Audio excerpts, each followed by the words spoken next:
दोस्तों स्वागत है आपका द एग्ज़ाम पोर्टल में। कैसी चली आप लोगों की तैयारी? देखिए, बिहार दरोगा प्री एग्ज़ाम के लिए लगभग 60 से कुछ ज़्यादा दिन ही बचे हुए हैं। तो हम जो टेलीग्राम पे हमारी चैनल चल रहा है उसमें तैयारी ठीक ठाक चल रहा है। उसमें करंट अफेयर्स और क्विज और उसके अलावा टेस्ट सीरीज़ के अलावा काफ़ी कुछ प्रोवाइड किए गए हैं। तो उसी में हमने अपने पिछले वीडियो में कहा था कि जो हमारा पेड ग्रुप वाला है उसमें हम लगभग 200-250 टॉपिक्स देंगे। देखिए पढ़ना तो अभी काफ़ी समय है आप लोगों के पास, पूरा का पूरा आप लोग पढ़ सकते हैं सब कुछ। लेकिन उसमें से भी यदि आप कोई भी पुस्तक पढ़ते हैं तो उसमें से किन चीज़ों पे ज़्यादा फोकस करना है वो कहलाते हैं इम्पॉर्टेंट टॉपिक। और इम्पॉर्टेंट टॉपिक जब आपको पता होते हैं तो उसमें से आप जब बुक पढ़ते हो, कभी बुक पढ़ते हो, तो उन चीज़ों पे आपकी नज़र ज़्यादा जानी चाहिए जिससे कि वहाँ से प्रश्न 80% प्रश्न वहीं से आते हैं। तो उस सीक्वेंस में आज मैंने देखिए हिस्ट्री के लगभग 26 टॉपिक हैं। हालांकि यदि ये टॉपिक आप पढ़ते हैं तो इसमें से लगभग सब कुछ कवर हो जाएगा, लेकिन इन टॉपिक पे स्पेसिफिक आपको फोकस करना। और सबसे पहले जो पुस्तक है या तो लुसेंट या क्राउन, घटना चक्र महेश बर्णवाल भी है, लेकिन ये जो चीज़ें हैं जिनको आपको ढंग से पढ़ना है, किसी एक पुस्तक से पढ़िए और उसको बार बार पढ़िए। तो सबसे पहले जब हम हिस्ट्री की बात करते हैं जो इसके इम्पोर्टेंट टॉपिक है, तो सबसे पहले जब आप शुरू करेंगे तो करना तो ऐसे, देखिए हिस्ट्री में सबसे बेस्ट तरीका है पढ़ने का कि सबसे पहले आप मॉडर्न शुरू कीजिए। लेकिन कुछ लोग शुरू से शुरू करते हैं, तो हम उसी हिसाब से मैंने भी टॉपिक बना दिया है। सबसे पहले आपको ये करना है, पुस्तक यहाँ पे खोल लेता हूँ, लुसेंट से मैंने जो टॉपिक बनाए थे उस हिसाब से, कि सबसे पहले आपको क्या करना है कि जो महत्वपूर्ण अभिलेख थे और उनके शासक कौन थे ये आपको बताना है। जैसे लुसेंट के या क्राउन के पहले दूसरे पेज पे आपको दिया है कि प्रयाग प्रशस्ति है, जूनागढ़ अभिलेख है, भीतरी स्तंभ अभिलेख है। एक इनका है, ये वाला जो टॉपिक है आपको बहुत इंपॉर्टेंट है, इसको याद रखना है, ठीक है। ये पहला हो गया। और दूसरे में जो प्राचीन काल की महत्वपूर्ण रचनाएं हैं सीक्वेंस में दिया हुआ है, क्राउन के पेज नंबर 4 पे आप उसको पढ़ सकते हैं। जैसे कि और एक क्वेश्चन आने लगा है काफ़ी, जैसे मिताक्षरा पुस्तक किसने लिखी है, मुद्रा राक्षस पुस्तक किसने लिखी है, मृच्छकटिकम किसने लिखी है। तो इन चीज़ों पे आपको ध्यान देना है। तो ये आपके दो टॉपिक कवर करते हैं, महत्वपूर्ण अभिलेख है उनके शासक, दूसरा है महत्वपूर्ण रचनाएं एवं उनके लेखक, ठीक है। इसके बाद जब आप प्राचीन इतिहास में पढ़ते हो तो शुरू में आपको दिखाई देते हैं विदेशी यात्री। तो विदेशी यात्रियों के बारे में सीक्वेंस से पढ़ लेना है सबके बारे में, लेकिन सबसे ज़्यादा फोकस जो करना है चीनी यात्रियों पे करना है, विशेषकर फाइयान पे, वेनसांग पे, इत्सिंग पे। तो इसमें आपको चीनियों पे फोकस करना है। उसके बाद जब आगे आप बढ़िएगा पुस्तक को तो उसमें आपको सिक्कों के बारे में मिलेगा। तो सिक्के जब आप पढ़ेंगे तो उसमें सबसे ज़्यादा 3 ही प्रश्न आते हैं कि सबसे पहले सोने के सिक्के किसने चलाए, सबसे शुद्ध सोने के सिक्के किसने चलाए, सर्वाधिक मात्रा में सोने के सिक्के किसने चलाए। जनरल तीनों प्रश्न पूछा जाता है, आप इसको पढ़ लेंगे, खोज लेंगे। और कुछ चांदी के सिक्कों को अलग अलग टाइम में अलग अलग नाम दिया जाता था, उसको भी आप एक बार मेंशन कर लेंगे, ठीक है। तो ये हो गया शुरू वाला बेसिक चीज़। अब आते हैं सिंधु घाटी सभ्यता पे। सिंधु घाटी सभ्यता हमेशा से फेवरेट रहा है बिहार के एग्जाम का, किसी भी एग्जाम का। तो उसमें आपको वनडे एग्जाम में क्या पूछा जाता है, क्या पढ़ना है, नदी एवं उसके किनारे जो बसे हुए नगर हैं उन पे सबसे ज़्यादा फोकस करना है। पूछा जाता है कि हड़प्पा किस नदी किनारे है, रावी नदी किनारे है, मोहनजोदड़ो सिंधु नदी किनारे है, उनकी स्थापना किसने की थी। तो इन 3-4 जगहों को याद रखना है। सबसे पहले आपको मोहनजोदड़ो के बारे में पढ़ना है, हड़प्पा के बारे में पढ़ना है, कालीबंगन, लोथल, धौलावीरा, इन 5 नगरों के बारे में पढ़ना और ढंग से पढ़ना है, क्योंकि जो सारी की सारी चीज़ें महत्वपूर्ण हैं हड़प्पा और मोहनजोदड़ो से, इन 5 शहरों से जुड़ा हुआ पढ़ना आपको पूरा है, लेकिन इन 5 पे ज़्यादा फोकस करना है। और इनका धार्मिक जो व्यापार होता था, मातृ पूजा होता था, और इनके जो धार्मिक एस्पेक्ट्स थे उसको आप फोकस करना और समाधान करना है। जैसे बुर्ज होम वाली जो कहानी है कुत्तों के साथ समाधान वाला, उसको भी आपको ध्यान में रखना है, क्योंकि वो प्रश्न बहुत ज़्यादा इंपॉर्टेंट है, पूछा जाता है, ठीक है। और उसके बाद जो इनका पतन होता है तो 3-4 तरीके बताए जाते हैं। जैसे किसी ने भूकंप कहा है, कोई प्राकृतिक आपदा कहता है, विदेशी आक्रमण, जलवायु परिवर्तन। तो इसका एक लिस्ट बना के शॉर्टकट तरीके से आपको इसको याद कर लेना है कि 4-5 लोगों ने इसको क्या कहा है, ठीक है। अब वैदिक काल में आना है, तो वैदिक काल तो बहुत बड़ा है, उसमें सबसे पहले आपको क्या करना है कि जो 4 है, ऋग्वेद, सामवेद, यजुर्वेद, अथर्ववेद। तो ऋग्वेद, सामवेद, यजुर्वेद, अथर्ववेद में कितने श्लोक हैं, इनके उपवेद क्या है, इनकी विशेषता क्या है, और इससे किन किन चीज़ों के बारे में जानकारी मिलती है। यदि आप इतना पढ़ लेते हैं तो वैदिक काल का इंपॉर्टेंट सारे मेन सेगमेंट आपके कंप्लीट हो जाते हैं, ठीक है।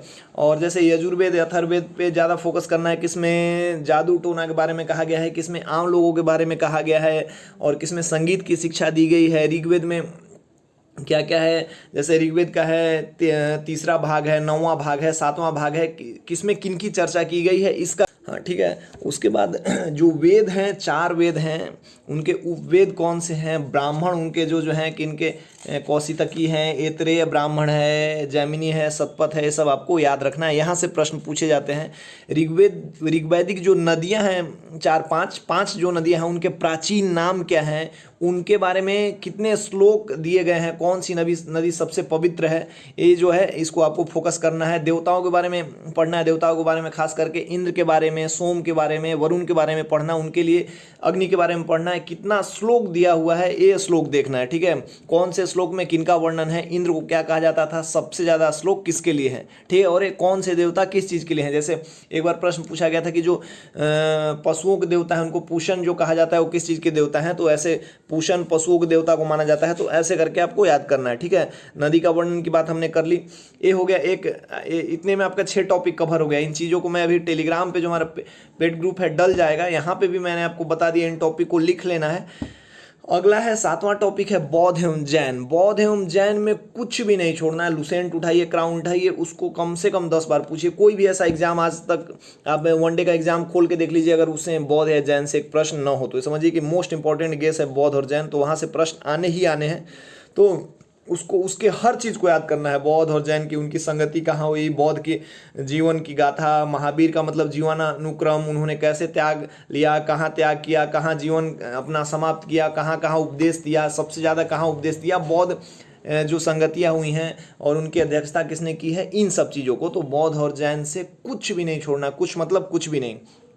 और इसके अलावा बौद्ध और जैन जब आप पढ़ते हैं तो उसके अलावा और 3-4 दर्शन है, जो 6 दर्शन है उनके प्रतिपादक, जैसे सांख्य के कपिल मुनि है, योग के पतंजलि, ये सब आपको याद करना है। ये सब 6 जो है आपको याद कर लेना है, ठीक है, ये इंपॉर्टेंट है। इसके बाद बौद्ध और जैन के हर एक चीज़ को आपको पढ़ लेना है ढंग से। और बौद्ध और जैन जब आगे बढ़ रहे थे उसी समय कुछ अन्य संप्रदाय भी थे, जैसे आजीवक, भौतिकवादी, संदेहवादी, इनके संस्थापक कौन थे ये आपको पढ़ लेना है, ठीक है। महाजनपद भी अब पूछा जाने लगा है, तो महाजनपद में कुछ नहीं पढ़ना होता। महाजनपद जो हैं उनका आप क्या कीजिएगा कि एक मैप लीजिएगा, मैप में उनका लोकेशन देख लीजिएगा, वहाँ पे लिख लीजिएगा और सामने उनकी राजधानी लिख लीजिएगा। महाजनपद में बस उनकी राजधानी पूछी जाती है, ठीक है। आगे आते हैं 9वां टॉपिक मगध साम्राज्य। आपको लग रहा होगा कि सारा टॉपिक ही इंपॉर्टेंट है, तो देखिए टॉपिक इंपॉर्टेंट है, उसमें क्या क्या पढ़ना है मैं बता रहा हूँ। मगध साम्राज्य में सब कुछ पढ़ना है, क्योंकि मगध साम्राज्य में 3-4 जो साम्राज्य हुए हैं, जैसे मगध में शिशुनाग, हर्यक, नंद वंश, कुछ राजा महत्वपूर्ण है, जैसे बिंबिसार, अजातशत्रु, उनके बारे में 4-4 पॉइंट जो दिया हुआ है लुसेंट क्राउन में, उतना पढ़ लीजिए, उसी से प्रश्न फंस जाएंगे और कोई प्रश्न नहीं पूछा जाता, ठीक है। मगध साम्राज्य जब हो जाता है सब कुछ, तो आप आते हैं मौर्य साम्राज्य के बारे में। मौर्य साम्राज्य बहुत ही इंपॉर्टेंट है, तो इसमें सब 2 ही लोग के बारे में ज़्यादा पढ़ना है। सबसे ज़्यादा जो आपको पढ़ना है अशोक के बारे में, अशोक के शिलालेखों के बारे में, उनके धर्म प्रचार के बारे में और उनके युद्धों के बारे में। युद्ध तो एक ही हुआ है जो सबसे महत्वपूर्ण है, कलिंगा युद्ध। इसके अलावा उन्होंने क्या कार्य किए हैं, उनके जो सबसे शिलालेख हैं वो कहाँ कहाँ हैं और उनको क्या कहा जाता है, उनके नाम क्या हैं, ये भी आपको पढ़ लेना चाहिए। और उसके बाद आपको समय मिलता है तो आप चंद्रगुप्त के बारे में पढ़िए, ठीक है। और उनकी जो गुफाएं बनाई गई है, देखो इसको बिहार से जोड़ के देखिए, जो 2-3 गुफाएं हैं गया में, बराबर की जो पहाड़ियाँ हैं, उन्होंने किसने किसको दान किया, ये भी आपको याद रखना है, ठीक है। उसके अलावा मौर्य प्रशासन के अधिकारी के बारे में पढ़ना, अशोक स्तंभ मैंने बता दिए। और 2 खास चीज़, मेगास्थनीज के बारे में पढ़ना, और मेगास्थनीज ने कौन सी पुस्तक लिखी, अपने पुस्तकों में क्या कहता था, और अर्थशास्त्र के बारे में, ठीक है। 4-5 जो पद है, जैसे संस्था और समाहर्ता, धम्म हमा, जो काफ़ी महत्वपूर्ण है, सीताध्यक्ष कौन सा विभाग था, ये याद रखना है। इतना में आपका मौर्य साम्राज्य पूरा कंप्लीट हो जाएगा, जो कि बहुत ही बड़ा, मतलब एक इलेबोरेटिव तरीके से यदि आप पढ़ते हैं तो उसमें से लास्ट में इसको कंप्रेस करके इतना पढ़ लीजिएगा। अगला है शक में। शक में जाइएगा तो शक में पढ़ना आपको बस एक रुद्रदामन पढ़ लीजिएगा, और कुषाण अगर पढ़िएगा तो एक कनिष्क पढ़ लीजिएगा, वहीं से प्रश्न पूछा जाता है। और गुप्त के बाद, मतलब ये मौर्योत्तर के बाद गुप्त में आते हैं, तो गुप्त में सबसे ज़्यादा आपको जो फोकस करना है 2 लोगों पे करना है, समुद्रगुप्त पे और चंद्रगुप्त विक्रमादित्य पे। चंद्रगुप्त विक्रमादित्य पे फोकस करना, और समुद्रगुप्त की उपलब्धियां, उनके युद्ध के बारे में। और इसके अलावा उस समय लिखी पुस्तकों के बारे में तो आपने शुरू में ही पढ़ लिया, हम नहीं पढ़ना है, लेकिन गुप्त युग में काफ़ी वैज्ञानिक प्रगति हुई थी, तो उससे रिलेटेड प्रश्न पूछे जाते हैं, तो उसको पढ़ लेना है, ठीक है। अब आते हैं आगे, उसके बाद गुप्तेतर में हर्षवर्धन के बारे में कुछ नहीं पढ़ना, उनकी 3 जो पुस्तकें हैं उसी के बारे में पूछा जाता है, तो उनकी उन तीनों रचनाओं के बारे में पढ़ लेना। वेन-सांग के बारे में पढ़ लेना है, क्योंकि उनको वेन-सांग को काफ़ी मतलब हाइप मिला है और प्रश्न उनसे हमेशा पूछे जाते हैं। उसी पीरियड में हम जब दक्षिण भारत में चलते हैं तो तीनों संगम स्थान जो कहाँ कहाँ हुआ थे और उनकी अध्यक्षता किन्होंने की थी। देखिए उसमें तो काफ़ी पुस्तकें भी लिखी गई हैं, लेकिन पुस्तकों को आप, ठीक है। उसके बाद तीनों संगम में उनका जगह और अध्यक्ष का नाम याद रखना है। फिर अब हम आते हैं आगे, पाल साम्राज्य पढ़ लेना है, क्योंकि पाल का ये जो है एरिया है बंगाल, बिहार, उड़ीसा, उस समय एक ही थे, तो उस समय गोपाल, धर्मपाल, देवपाल, इन तीनों के बारे में पढ़ लेना है। फिर आगे जो है पाल प्रतिहार वगैरह नहीं पढ़ना है, छोड़ दीजिए। चोल साम्राज्य बहुत अच्छे से पढ़िए, क्योंकि बिहार का फेवरेट रहा है चोल साम्राज्य के मतलब उपलब्धियां और उनके स्थानीय स्वशासन के बारे में बीपीएससी के मेंस वगैरह में पूछा जाता है, तो ये आपको पढ़ लेना। पाल साम्राज्य, चोल साम्राज्य, चंदेल के बारे में थोड़ा सा पढ़ना है, क्योंकि उनकी जो मतलब कहानी है थोड़ी सी बिहार से भी जुड़ी हुई है, तो चंदेल और 2 पढ़ सकते हैं, चंदेल और परमार, जो कि लुसेंट क्राउन में आपको मिल जाएगा। थोड़ा सा पढ़ना है, यदि आप चाहते हैं तो पढ़ सकते हैं। पाल पढ़ना है, चोल पढ़ना है। दिल्ली सल्तनत और मुगल, दिल्ली सल्तनत और मुगल पूरे ढंग से पढ़ना है, क्योंकि मिडाइवल में और कुछ भी पढ़िए या ना पढ़िए, सल्तनत और मुगल पढ़िएगा। अब आप कहेंगे कि सल्तनत और मुगल में तो पूरा मिडाइवल समाप्त हो जाता है, नहीं, काफ़ी और भी चीज़ें हैं, लेकिन इस पर आपको फोकस करना है, क्योंकि देखिए प्रश्न और इन दोनों को आप यदि चाहें तो लुसेंट क्राउन कहीं से भी पढ़ सकते हैं। इतना ज़्यादा दिया हुआ है कि मुगल का मतलब, और यदि आप कुछ भी नहीं पढ़ना चाहते तो बस यही दोनों चीज़ पढ़ना है और आपका कल्याण हो जाएगा। दिल्ली सल्तनत और प्रांतीय राज्य में यदि आप पढ़ना चाहते हैं तो विजयनगर साम्राज्य पढ़ लीजिए, क्योंकि विजयनगर बिहार के एग्जाम में फेवरेट रहा है, जिसमें उसमें 3 राजा हैं, जैसे कृष्ण देवराय प्रथम, और उसमें जो हमेशा पूछा जाता है वहाँ उस समय जो विदेशी यात्री आए थे उनके पीरियड में यहीं पे पूछा जाता है। तो विजयनगर साम्राज्य के बारे में, कृष्ण देवराय के बारे में, देवराय प्रथम के बारे में और आए हुए विदेश यात्रियों के बारे में पढ़ना है। बहमनी राज्य के पतन के बाद जो 5 राज्य बने थे उनके संस्थापकों के नाम याद कर लीजिएगा। देखिए ये संस्थापक और इन सब के जब आप नाम याद करते हैं ना, उसका अपना एक सेल्फ ट्रिक बनाइए और उसको याद कर सकते हैं। सूफी आंदोलन यदि आप पढ़ना चाहते हैं तो 1-2 ही पढ़िए, काफ़ी है। सुहरावर्दी है, नक्शबंदी है, लेकिन आप पढ़िए एक चिश्ती पढ़िए, चिश्ती क्योंकि सबसे ज़्यादा प्रोमिनेंट है और महत्वपूर्ण है। और एक पढ़ सकते हैं फिरदौसी का बिहार में अच्छा खासा योगदान रहा है। और दर्शन तथा प्रतिपादक के बारे में पढ़ सकते हैं, जैसे 4-5-6 जो दर्शन दिए हैं उनके किसके हैं, शंकराचार्य किसके हैं, माधवाचार्य किसके हैं, रामानुजाचार्य। ये प्रश्न आप ट्रिक के साथ याद कर सकते हैं। बस आपको दर्शन और उसके प्रतिपादक का नाम याद रखना है, बहुत महत्वपूर्ण है और हमेशा पूछा जाता है।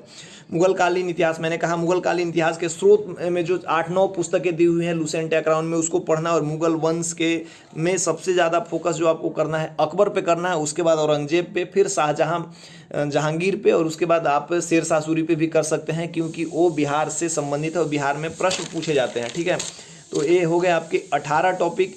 मुगल प्रशासन में कुछ जैसे भूमि के प्रकार हैं, जिससे कि मतलब कौन सी भूमि 1 साल पे बोई जाती है, कौन 2 साल पे, कौन 3 साल पे, ये वाला याद कर लेना है। कर कितने प्रकार के हैं, दहसाला प्रथा क्या थी, और मनसबदारी, ये 3-4 चीज़ आप याद कर सकते हैं। हालांकि सबसे ज़्यादा फोकस जो आपको करना है अकबर पे करना है, क्योंकि अकबर से रिलेटेड हर चीज़ बिहार के एग्जाम में पूछा जाता है। उसके बाद आते हैं उत्तरोत्तर मुगल पीरियड में 1707 से लेकर 1757 के बीच में जितने भी रहे हैं, जैसे जहानदार शाह, फर्रुखसियर और अहमद शाह, मोहम्मद शाह, तो इनको आपको याद करना। और इनके क्या निकनेम क्या थे, कि किसी को लंपट, मूर्ख और घृणित कायर ऐसे कर कहा जाता था, तो उनको याद करना है किनको क्या कहा जाता था और उनका क्या खास बात था। 2-2 लाइन आपको याद करने होंगे और वहीं से एक न एक प्रश्न आपके फंसेंगे। ठीक है, इनका निकनेम सबसे ज़्यादा इंपॉर्टेंट है। अगला है यूरोपियों का आगमन। यूरोपीय का आगमन जो सबसे पहले है पुर्तगालीज, फिर डच, फिर इंग्लिश, फिर फ्रेंच। इनका सीक्वेंस आपको याद रखना है। प्रथम फैक्ट्री इन्होंने कहाँ लगाया था, प्रथम गवर्नर जनरल याद रखना है, और इनके आगमन वर्ष को याद रखना है, और इनका क्रम याद रखना है, जो कि अभी मैंने बता दिया, PDF। उसके बाद आपको याद रखना है 2 और जो स्थानीय राज्य बने थे उसमें आपको सबसे ज़्यादा फोकस करना है मराठा राज्य पे, क्योंकि उनके 2 या 3 युद्ध हुए थे और 3-4 संधियाँ हुई थी। और याद करना है मैसूर पे, क्योंकि मैसूर हैदर अली और उसके बाद टीपू सुल्तान, तो उनकी 4 संधियाँ हुई हैं, तो ये दोनों पे आपको फोकस करना है। अब मॉडर्न हिस्ट्री में आप पूरा का पूरा क्राउन पढ़िए, पूरा का पूरा लुसेंट पढ़िए, ढंग से पढ़िए, लेकिन उसमें भी जो आपको फोकस करना है, सामाजिक संस्थाओं पे फोकस करना है, उनके संस्थापक पे करना है, प्रेस से जो पत्रिकाएं निकलती थी उन पे फोकस करना है, और 1857 का विद्रोह किस जगह से हुआ था और उनके नेता कौन थे, इस चीज़ पे ध्यान देना है। ठीक है, और जो सबसे 2 इम्पॉर्टेंट जहाँ से प्रश्न हमेशा आते हैं, कांग्रेस के प्रमुख अधिवेशन ईयर वाइज, मैं उसका एक सीक्वेंस बना के बता दूंगा कि कौन कौन सा टिक लगा के दे दूंगा। अभी अभी आपको आपके पास समय है तो आपको पूरा पढ़ना है। कांग्रेस के प्रमुख अधिवेशन, ठीक है, और दूसरा है गवर्नर जनरल, और एक और तीसरा है गांधी जी। गांधी जी के पीरियड के बाद 1717 के 1917 के बाद जितने भी उन्होंने काम किए हैं उस पर बहुत ढंग से फोकस करना है। गांधी जी का हर चीज़ पढ़ना है, क्योंकि इस बार देखिए उनके कॉलेज के बारे में बीपीएससी में प्रश्न आ गया था, तो क्या पता दरोगा में भी कुछ ऐसा उनके स्कूल के बारे में आ जाए, स्कूल के किसी टीचर के बारे में आ जाए। तो गांधी के बारे में आपको ढंग से पढ़ लेना है किसी भी पुस्तक से, 4-5 फैक्ट जो है, बाकी फैक्ट तो ठीक है। ये उसके बाद 3 चीज़, कांग्रेस के प्रमुख अधिवेशन, गांधी जी के बारे में सब कुछ, गवर्नर जनरल बहुत ध्यान से पढ़ना है, क्योंकि जो मॉडर्न इंडिया का हिस्ट्री है और उसके प्रश्न गवर्नर जनरल के बिना खत्म नहीं होते। प्रमुख कमीशन और शिक्षा समाचार पत्र पढ़ लेने हैं, ये टॉपिक है। देखिए टोटल आपको लग रहा होगा कि सारा का सारा कुछ मिल गया, लेकिन इस टॉपिक आपको पढ़ना एक से बुक से तो इतना पढ़ना ही पड़ेगा, क्योंकि हिस्ट्री जो है सबसे फेवरेट टॉपिक रहा है बिहार में। तो मैंने इसमें टोटल 26 बनाए हैं, इसको टेलीग्राम चैनल पे डलवा दिया जाएगा 26, जैसे मैंने कहा था। तो इसमें से जो चीज़ें लिखी हैं उस पर ज़्यादा फोकस करना है, अदरवाइज जो आप और पढ़ना चाहते हैं तो उसको पढ़िए, लेकिन गवर्नर जनरल को ध्यान से पढ़िएगा, कमीशन पढ़िएगा, शिक्षा समाचार पत्र पढ़िएगा, प्रेस वगैरह पढ़िएगा। नारा वारा पढ़ने का कोई जरूरत नहीं है, उतना नहीं पूछा जाता है, ठीक है। तो इन सब चीज़ों पे फोकस करना है। तो किसी ने कहा था कि इस टेलीग्राम पे तो देते ही हैं, यहाँ पे भी बता दीजिए, तो मैंने बता दिया। एक जल्दी ज्योग्राफी में से भी 20-25 से करके देखो, अगर मैं टॉपिक बनाने लगता तो 100 के आसपास टॉपिक बन जाते, लेकिन इसमें से जो मैंने भी वीडियो बनाया, यदि आप पूरा वीडियो देखोगे और इसको ढंग से करोगे तो 100% है कि हिस्ट्री के आपके सारे चीज़ कवर हो जाएंगे। इसके अलावा ये देखिए, मैंने एक साइंस के साइंस के लोगों का ही रहता है, तो इसमें टॉप 500 प्रश्न का एक ये तैयार कर दिया गया है। इसमें लगभग 500 फैक्ट हैं बायोलॉजी के, मेरे हिसाब से बहुत ही इंपॉर्टेंट है। तो इसका कैम स्कैनर से इसको स्कैन करा के जो हमारा पेड ग्रुप है उस पर डलवा दिया जाएगा। अब उस पर इसलिए डलवाया जाता है कि ये सब तैयार करवाने में टाइम लगता है, और दूसरों से तैयार कराया जाता है तो उनके हिसाब से उनकी भी मेहनत होती है। तो आप यदि पेड ग्रुप को भी अपने, उसमें और भी कुछ चीज़ें आएंगी, जैसे ये आया है तो उसके बाद केमिस्ट्री के भी आएंगे, फिजिक्स वगैरह के आएंगे टॉप, मतलब लास्ट में आप उसका रिवीजन कर लोगे तो आपको बहुत ज़्यादा बेनिफिट होगा।